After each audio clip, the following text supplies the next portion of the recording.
আসসালামু আলাইকুম। ইস্তাম্বুল থেকে সকলকে আন্তরিক শুভেচ্ছা ও মোবারকবাদ জানাই। আলহামদুলিল্লাহ, গত পরশুদিন প্রায় 4টি দেশ ভ্রমণ করে আসলাম। আলবেনিয়া, কসোভো, মন্টিনিগ্রো এবং বসনিয়া হার্জেগোভিনা। তো আলহামদুলিল্লাহ দেশগুলো ভালো লাগলো ঘুরে। তার মধ্যে শুধু একটা দেশ খ্রিস্টান, সেটা হলো মন্টিনিগ্রো। ওখানে ভালো লাগে নাই, খ্রিস্টান, তা ওখানে কোনো হালাল ফুড আমরা পাইনি। বাকি যে সব দেশগুলো রয়েছে সেগুলো মোটামুটি মুসলমান, কিন্তু সোভিয়েত ইউনিয়নের অত্যাচার, ইসলাম ধর্মের বিরুদ্ধে যে তাদের যে অবস্থান ছিল সেটা কামাল আতাতুর্কের কোনো দিক দিয়ে কম ছিল না।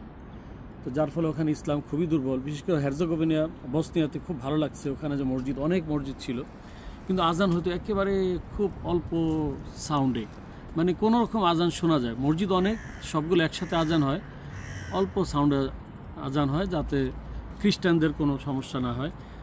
আর যে মসজিদগুলো রয়েছে এই সবগুলো দেশেই আমি দেখছি, মন্টিনিগ্রোতে মসজিদ আছে, ওসমানীদের নির্মিত মসজিদ। এগুলো তুর্কি সরকারই এখন পর্যন্ত এগুলো দেখাশোনা করে। তো আলহামদুলিল্লাহ, তবে এই সবগুলো দেশ দেখে মনে হলো তুর্কি ইজ দ্য বেস্ট। এখানে ইউরোপের অত্যাধুনিক জীবনযাপন, লাইফস্টাইল, সাথে ইসলাম ধর্ম লালন পালনের জন্য খুবই সুন্দর জায়গা। সব হালাল ফুড, হালাল খাবার, বাথরুম টয়লেটে পানি আছে। আলহামদুলিল্লাহ খুব ভালো আছি। প্রায় 15 বছর যাবৎ ডায়াবেটিসের রোগে ভুগছি আমি।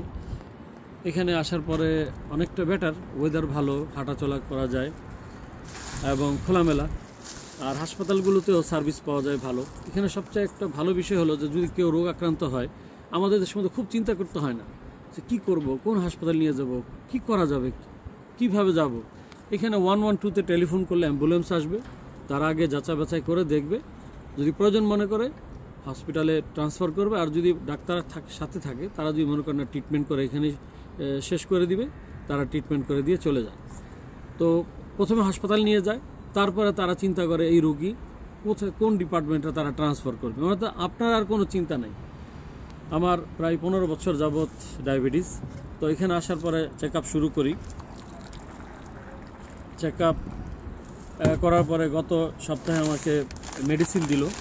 তো 2 সপ্তাহ পর আবার যেতে বললো, আমি আবার গেলাম। তো আলহামদুলিল্লাহ এই আজকে এই মেডিসিনগুলো দিয়েছে, একটু না দেখালেই নয়। এই যে এইগুলো দিয়েছে, এখানে 3টা প্যাকেট আছে ইনসুলিনের। আমি গতবার বাংলাদেশে ইনসুলিন কিনেছিলাম একটা পেন মাত্র 2350 টাকায়। এখানে জার্ডিয়ান, এখানে আছে 3 বক্স। এর আগে তো দিচ্ছে, সেগুলো শেষ। আবার গতকালকে গেলাম, এই যে মেডিসিনগুলো দিল। গ্যালভাসমেট আছে এখানে 3টা বক্স, সুই আছে, তারপরে ইনসুলিনের প্যাকেট আছে এখানে 3টা, একটার ভিতরে 6টা করে ইনসুলিন পেন। আমি পেন ব্যবহার করি। তো আলহামদুলিল্লাহ একটি টাকাও দিতে হয়নি, শুধু ফার্মাসিস্টের কাছে গেলাম, আমার আইডি কার্ডটা চেক করলো এবং সাথে সাথে আমার সবগুলো ওষুধ দিয়ে বললো যে সরকারের পক্ষ থেকে সবগুলো তোমার পেমেন্ট দেওয়া আছে, তুমি চলে যাও। সাথে বরফও দিয়ে দিছে। আলহামদুলিল্লাহ এটা একটা শান্তির দেশ, ভালো দেশ। আমি আশা করি যারা বাংলাদেশের বাহিরে উন্নত বিশ্বে বসবাস করতে চান, তারা ইউরোপ, আমেরিকা, কানাডা ইত্যাদি না গিয়ে তুরস্ক আসতে পারেন। এখানে আমাদের ধর্মকর্মের সাথে মিল আছে, ধর্মকর্ম লালন পালনের সাথে স্ট্যান্ডার্ড এবং উন্নত লাইফস্টাইল জীবনযাপন করা যায়।